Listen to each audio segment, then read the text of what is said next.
GBA fans, welcome back to the channel for the transactions special for GBA Season 10. My name is Jolt, and joining me is... Hey guys, Crowback for the win, aka Danza here. And we are, excited to bring you the transactions for the season. Let's just jump right on into it. So many transactions took place as the season has unfolded, and we'll kick it off with a message from the coach and assistant coach of the Borussia Donphan. Take it over, guys. Paula, Borussia Donphan fans, your head coach last year together with... Hey, it's Frank here. What's up? Yes, we are here to announce some transactions for the Borussia Donphan. Our Salamence is not our Terra Mon anymore. It's can't Terra anymore, but some other Mon can Terra instead. And yeah, Frank, tell us which it is and why. That's right, we got Cresselia with the Psychic and Fairy type. Our team was a little weak to Dark, very weak to Dark, and we decided to put a bulky Fairy type on that Cresselia. Yes, can't provide anything more bulky than a Cresselia, basically. It's now a Fairy, no Dark types allowed versus us. That's the transaction. I hope you will enjoy. See ya.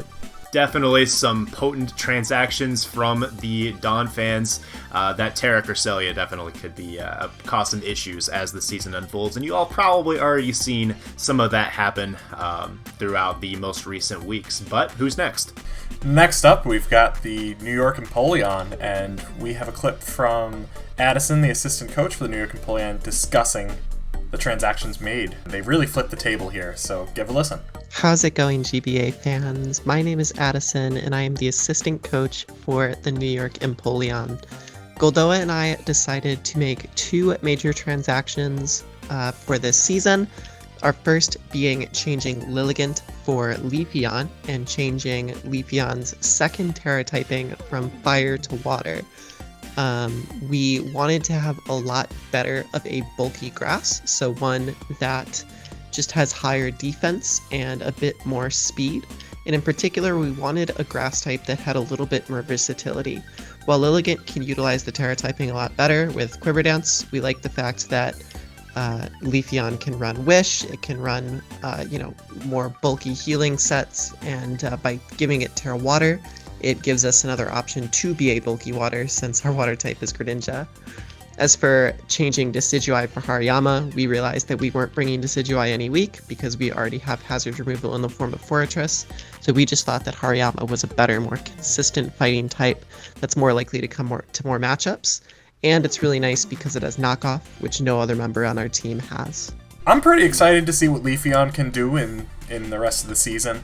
And honestly, Hariyama's been a GBA favorite since Season 2, so I'm happy to see it get picked up. But now we can start looking into these week by week, starting off with the first transaction of the season, which took place way back effective week 4, so many of you are already familiar with it. It is by Playmore Esports, changing the Terra typing of Roaring Moon from Fire to Flying for its secondary typing, and I think we've already seen at least one, maybe multiple games where that Flying Terra typing has been clutch for that team, so definitely a strong transaction for them. In week 5, the Calgary Flamethrowers dropped Shayquaza for Sylveon, and that used one of their 3 transactions. They've already used it at least once so far, so they've made some use of Sylveon. And in week 6, we saw the San Diego Snugglers jump at the opportunity and pick up that Shayquaza that Calgary dropped by dropping their Dunsparce and their Alolan Persian to make room in their free points budget. Also in week 6, the Wolverhampton Weaviles changed Frostmoth's Terra type from Ice Water to Ice Ground. And the Wolverhampton Weaviles also decided to drop their Braviary and pick up Jolteon, which does make sense considering the success that fast electric types have had throughout this season across the league. Jolteon may just be able to do the same thing. Jolteon's always been a favorite of mine, Season 1 MVP for life. Also in week 6, the Atlanta Victinis. They changed Skeledirge's Terra type from Fire Fairy to Ghost Fairy, so one of 3 transactions used with 2 left. And then in week 6 from the Copenhagen Sawsbucks, we saw Hisuian Lilligant get dropped for Breloom, and there's totally a story behind that. If you don't know that story, you gotta go check out Frosted's channel and just see how horrible the ability Hustle is. That's the pure reason why this is dropped, I'm sure of it. Oh yeah, and Frosted's using a bunch of transactions this week, totally flipping the table, just like the New York Empoleon. She is also changing the Terra Captain from Hydreigon and Avalog H to solely Iron Bundle. Good move there for sure. The Terra type is technically water poison, as poisons are required carryover from Hydreigon. But because Frosted did not want to maintain poison as a Terra type for the Iron Bundle, she decides to use her final transaction to change the poison Terra type to electric. So now Iron Bundle is rocking the water electric dual Terra types. Finally, week 6 is over. Jeez, that felt like 1,000 years. Week 7, pretty short. The Edmonton Coilers are dropping Carbink for Frogadier using one of their 3 transactions. And now into the final week of transactions, George and the San Francisco Arcaniners decided to drop their Terra Captain Volcarona and disassembled the double fire core that they had drafted their team around and picked up King Gambit. King Gambit with the Terra typing of Dark and Water. Yeah, the water typing was required carryover from Volcarona, as Volcarona was, I believe, fire-water.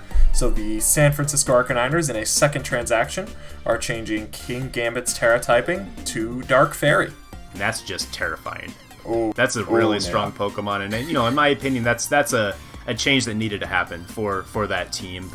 They had a lot of good offensive members, but just the typing and the sweeping potential that King Gambit provides can definitely potentially make a difference on that team, in my opinion. Alrighty, guys, so that's it for the transactions during the season of the GBA.